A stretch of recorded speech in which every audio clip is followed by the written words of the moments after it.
श्री क्षेत्र महात्म्य गाणगापूर क्षेत्र महात्म्य भाग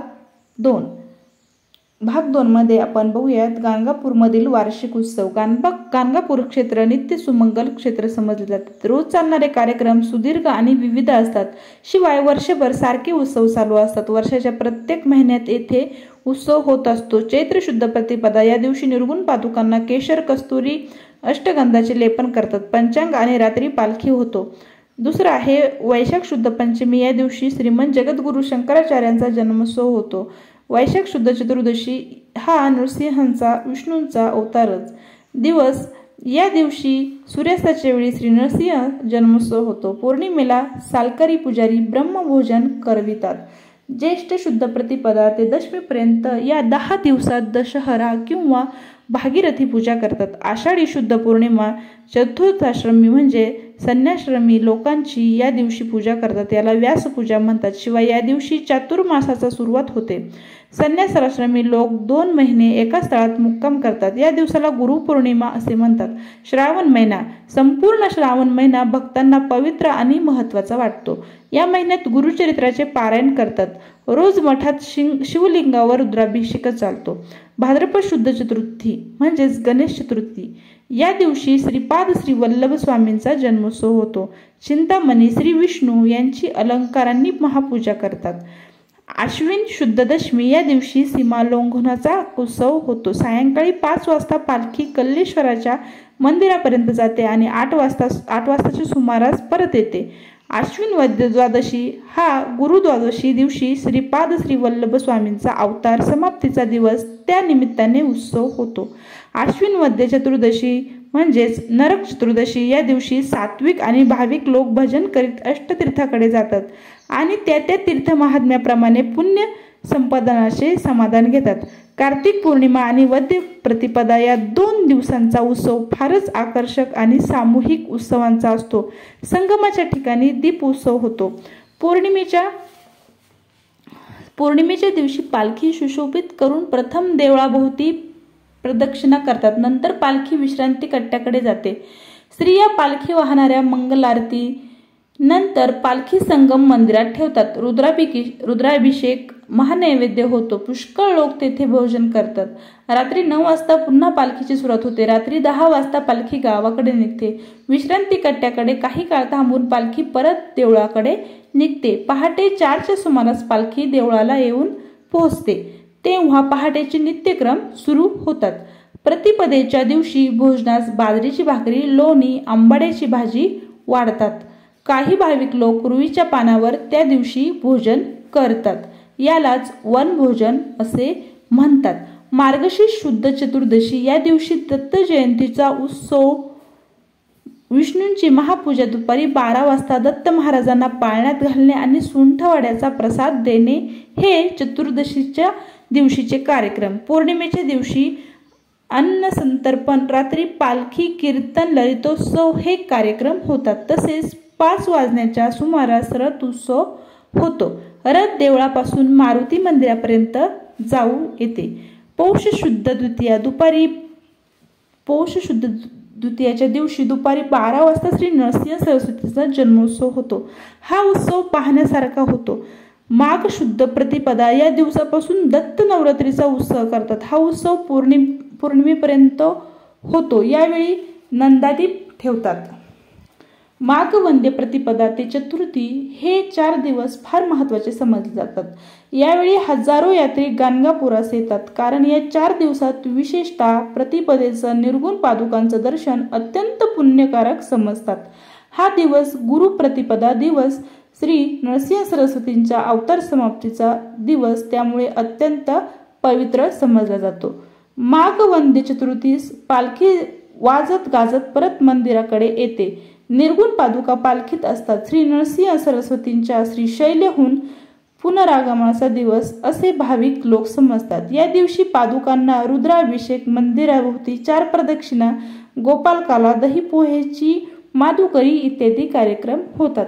या 4 दिवसात भूत पिशाच्चे मुक्ती मिळवण्यास धडपडत असतात।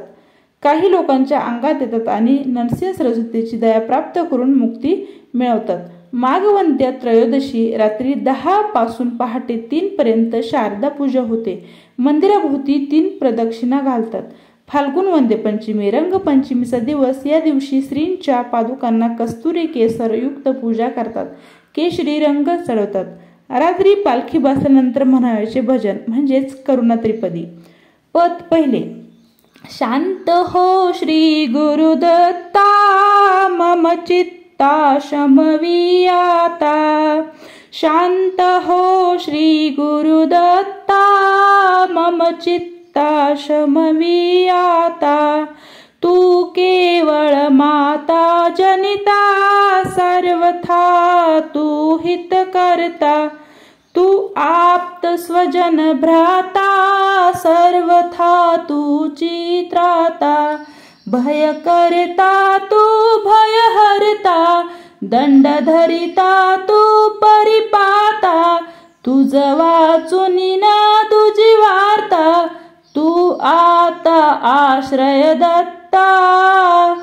शांत हो श्री गुरुदत्ता मम चित्ता शमवी आता. अपराधास्तव गुरुनाथा जरी दंडा धरिसी यथार्था. तरी आम्ही गाऊनी गाथा तव चरणी नमऊ माथा. तू तथापि दंडिसी देवा कोणाचा मग करू धावा. सोडविता दुसरा तेव्हा कोण दत्ता आम्हा त्राता. शांत हो श्री गुरुदत्ता मम चित्ता शमवी आता. तू नटसा हो निकोपी दंडिताही आम्ही पापी. पुनरपही चुकत तथापि आम्हावरीनच संतापी. शांत हो श्री गुरुदत्ता गच्छत सकल क्वापी. असे मानूनच हो कोपी निज कृशालेशा ओपी. आम्हावरी तू भगवंता. शांत हो श्री गुरुदत्ता. तव पदरी असता त्राता अडमार्गी पाऊल पडता. संभाळूनी मार्ग वरता आणि तान तुझा त्राता.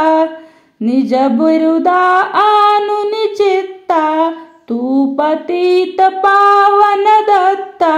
वळे आता आम्हा वरता करुणा घन तू गुरुनाथा. शांत हो श्री गुरुदत्ता मम चित्ता शमवी आता. सहकुटुंब सहपरिवार दास आम्ही हे घरदार. तव पदी अर्पू असार संसाराहित हा भार. परिहारिसित करुणा सिंधो तू दीनानाथ सुबंधो. आम्हा आघलेशन बाधो वासुदेव प्रार्थित दत्ता. शांत हो श्री गुरुदत्ता. पद दुसरे. श्री गुरुदत्ता जय भगवंता. ते मन निष्ठुर न करी आता. चोरे द्विजासी मारिता मन जे कळवळले ते कळवळो आता. श्री गुरुदत्ता पोट शूळाने द्विज तडफडता. कळवळले ते कळवळो आता. श्री गुरुदत्ता द्विजसूत मरता वळले ते मन. हो की उदासीन न कळे आता. श्री गुरुदत्ता सतीपती मरता का कुळती येता वळले ते मन न वळे की आता श्री गुरुदत्ता श्री गुरुदत्ता तेजी निष्ठुरता कोमल चित्ता वळवी आता श्री गुरुदत्ता। पद तिसरे। जय करुणा घन निज जन जीवन अनसूयानंदन पाही जनार्दन निज अपराधे उपराटी दृष्टी होऊनी पोटी भयधरू पावन जय करुणा घन तू करुणा कर कधी आम्हावर रुससी न किंकर वरद कृपा घन जय करुणा घन वारी अपराध तू माया बाप तव मनी कोप लेशन वामन जय करुणा घन बालक अपराधा गणी जरी माता तरी कोण त्राता देईल जीवन जय करुणा घन प्रार्थी वासुदेव पदी ठेवी भाव पदी देव ठाव देव अत्री नंदन जय करुणा घन। पद चौथे।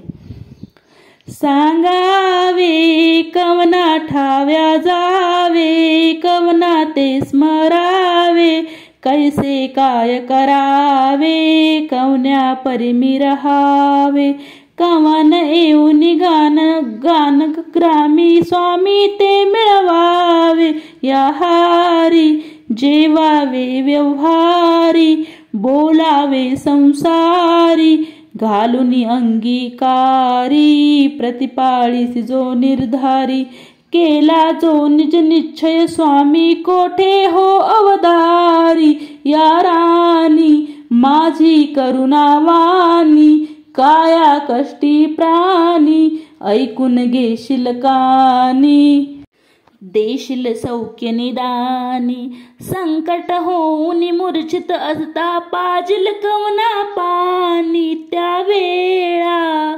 सत्पुरुषांचा मेळा पाहतसे निज डोळा लाविती भस्म कपाळा सांडी भय तू बाळा श्रीपाद श्रीवल्लभ म्हणती अभय तुझ गोपाळा सांगावे कवना ठाया जावे कवना ते स्मरावे कैसे काय करावे कवना बरमी रहावे कवन येऊनी गान ग्रामी स्वामी ते मिळवावे स्वामी ते मिळवावे। विडा विडा घ्याओ नरहरिराया धरुनी मानवाची काया यती वेश घेऊन या वससी दिनांची ताराया विडा ज्ञान हे पुंगी फळ भक्ती नाचेली दळ वैराग्य चूर्ण विमल लवंगा सत्क्रिया सकळ विडा प्रेमरंगी जैसा कात वेळा अष्टभाव सहित जायफळ क्रोध रहित पत्री सर्वभूतहित विडा खोबरे हेची क्षेम फोडुनी द्वेताचे बदाम मनोजय वर्म हेम कापूर ही शांती नाम विडा कस्तुरी निरम हा कार कोठे न मिळतो उपचार भीमापुत्र यास्तव फार सतुर देऊनी वारंवार विडा। या प्रकारे श्री क्षेत्र गाणगापूर महात्म्य दर्शन आपण पाहत आहोत। रात्री बसल्यानंतर म्हणायचे भजन पण आपण बघितले आहे। करुणा त्रिपदीजी वासुदेवानंद सरस्वती यांनी दत्तगुरूंसाठी गायली होती। आता हा झाला भाग 1। भाग 2 मध्ये सर्व गाणगापूरमधील जे काही होणारी भजने असतील, करुणाष्टक असतील, शेजारती असेल, विज्ञापन असेल, जे काही असेल ते सर्व आपण बघूया। भाग 1 मध्ये सर्व माहिती एकत्रित करता येत नाही, त्यामुळे गाणगापूर क्षेत्र महात्म्याचे भाग 1 भाग 2 अशा प्रकारे भाग पाडण्यात आले। सर्व भाग सर्व भाविकांनी ऐकावे अशी विनंती। अवधूत चिंतन श्री गुरुदेव दत्त। झालेली सेवा स्वामींच्या चरणी समर्पित करते। चॅनलवर जर नवीन असाल तर नक्कीच अनिताज क्रिएटिव्हिटी या यूट्यूब चॅनलला सबस्क्राईब करा। माहिती आवडत असल्यास नक्कीच व्हिडिओला लाईक करा आणि कमेंट्स देखील करा। अवधूत चिंतन श्री गुरुदेव दत्त। श्री स्वामी समर्थ। झालेली सेवा स्वामींच्या चरणी दत्तगुरूंच्या चरणी समर्पित करते आणि इथेच सेवेला पूर्ण विराम देते। धन्यवाद। अवधूत चिंतन श्री गुरुदेव दत्त।